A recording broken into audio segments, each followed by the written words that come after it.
Noah Gragson.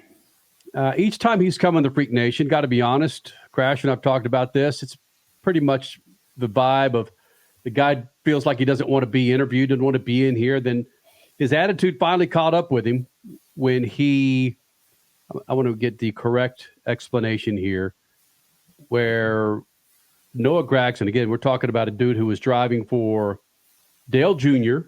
and then Jimmy Johnson with a Legacy Motorsports, right? Mm-hmm. Motorsports? Motor Now Club. it's Legacy Motor Club. Yep.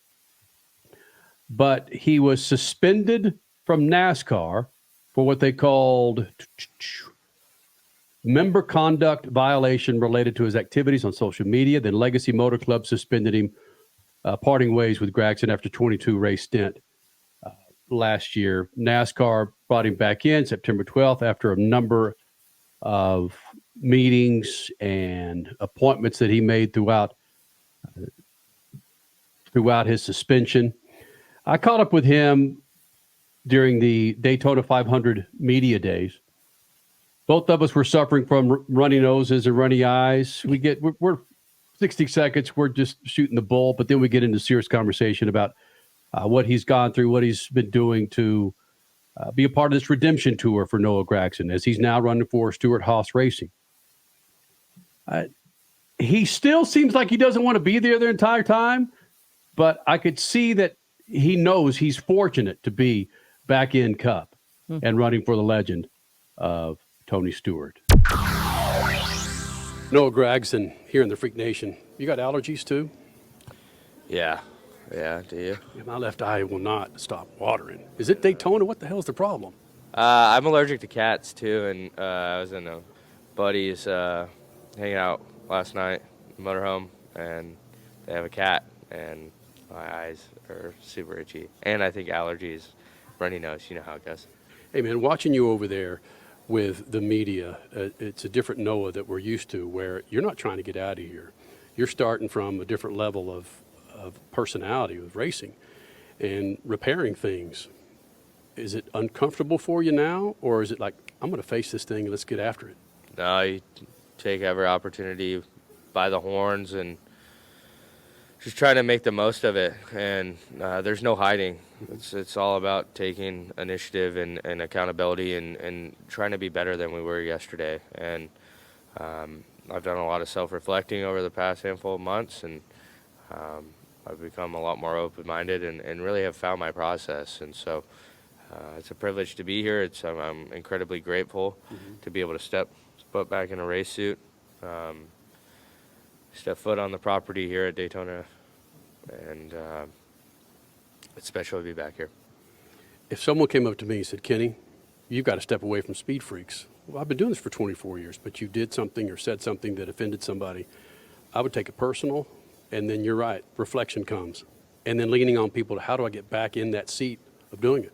Who are some people that you leaned on to find that direction and to build a better Noah Gragson? There's been several people, and there's been a lot of private calls, and I don't know how much they want me to, but there's been a lot of outreach from different drivers, different people in the industry that I've leaned on, and then also my close peers as well. So they've been a big support for me, and then working with NASCAR, all the folks at NASCAR, and then the folks from Rise. It's been great to go through that training and just become open-minded. I've learned more about myself in the last 6 months and about others than I have my whole life. And it's there's challenges, there's adversity, but it's been very impactful to me, and it's all about moving forward and becoming better. I don't know if you could be with a better team and a better PR agency. Mike Arning with True Speed, I've known him for 20-plus years. Tony Stewart, same. Those two dudes and their companies have been through adversity. I mean, they've got a resume of things they've waded through, which I think would be the most important thing for you to join a team like that they can, as long as you listen, right? Yeah, it's a great organization. There's a lot of great people, so we're excited about the opportunity that presents itself. haven't spent a whole lot of time in the car. We're here at Daytona. Now you got to figure this thing out and to be competitive. How different is it for you now versus when you were running with another team as far as working with the crew, your mentality, your relationships coming in prior to the 500? Just try and keep on building those relationships. Relationships are a big part of this racing world and communication, and just trying to become better with that each and every day is one of the main focuses right now. One of the things Tony Stewart struggled with initially, he told us, that was communicating to my crew chief, to his crew chief, or to the crew, talking their language, and it got better as he got older. Where do you feel about being able to communicate how the car is doing, how the track, the weather, how everything's making the adjustments to the car? I feel comfortable with it. I feel like the investment of time is the biggest part in building a relationship, and when we're doing that right now, whether it be going to lunch or calling each other, going down the road, or spending time with each other at the shop, every little bit matters. Do you have a relationship with your crew to where you feel it's 2 o'clock in the morning, something comes to mind like, oh man, I know what we can work on moving to Atlanta or to Phoenix? Do you have that type of relationship with them? Yeah, of course. Really? You can call them 2 o'clock, hey, it's Noah. Yeah, right. Why not? Yeah. Probably won't answer, but you fire them off a text. I have that relationship with anyone where I never really felt shy about contacting them whenever it's on my mind. I don't want to forget it. Yeah, you're not a wallflower. You don't sit back in there and let things come to you. You'll jump out at it, won't you? Yeah. Let me get back to this. Hold on just a second. One of the visits that he made during his suspension was he took a trip, Statman, to the International Civil Rights Center and Museum in Greensboro, North Carolina. The building was formerly the Woolworths retail store where 4 students from North Carolina A&T University participated in the nonviolent sit-in protest in a whites-only lunch counter in 1960. Frankly, I think that ought to be something that, regardless of our propensity to like certain items on social media, all of us should visit, Statman. Yeah, he obviously didn't have a lot of comfort in talking about himself, the questions that you were asking. And that's something he's going to have to learn how to do, because he was suspended for a long while. And that's going to be the story of his career until he does something to supplant it.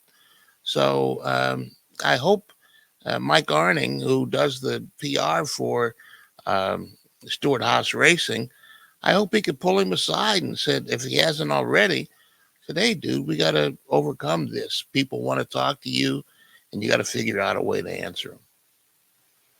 Yeah, it was still a bit of an uncomfortable interview. He didn't fully seem like he wanted to be there, but he knew he had to be there. You were trying, Kenny. Mm-hmm. He was just, meh. But it also goes back to the personality conversation that we've been having throughout this show. He's definitely not a Daniel Suarez, but he actually makes Chase Elliott look a little bit better now in that most popular driver category. So I don't know what to say about this. Noah Gragson, he's not a good interview. Can he be? Sure, but he needs to want to be. And I don't know if that's necessarily there. He wants to be a better person.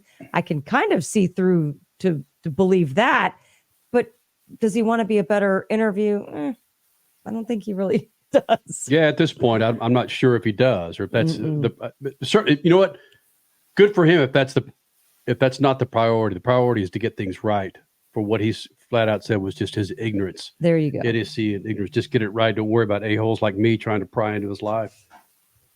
Stand up, go win some freaking races on this redemption tour. And you're right, Statman, lean on Mike Arning and that whole group. You talk about a group that's been through the ringer and then some. That's Tony Stewart and Mike Arning. Yeah. Learned a few things. My goodness. You take car maintenance seriously, and you want to pass on that legacy of care. Use Lucas Heavy Duty Oil Stabilizer to shield your engine from excessive heat, debris, and friction. Trust Lucas Oil. It works.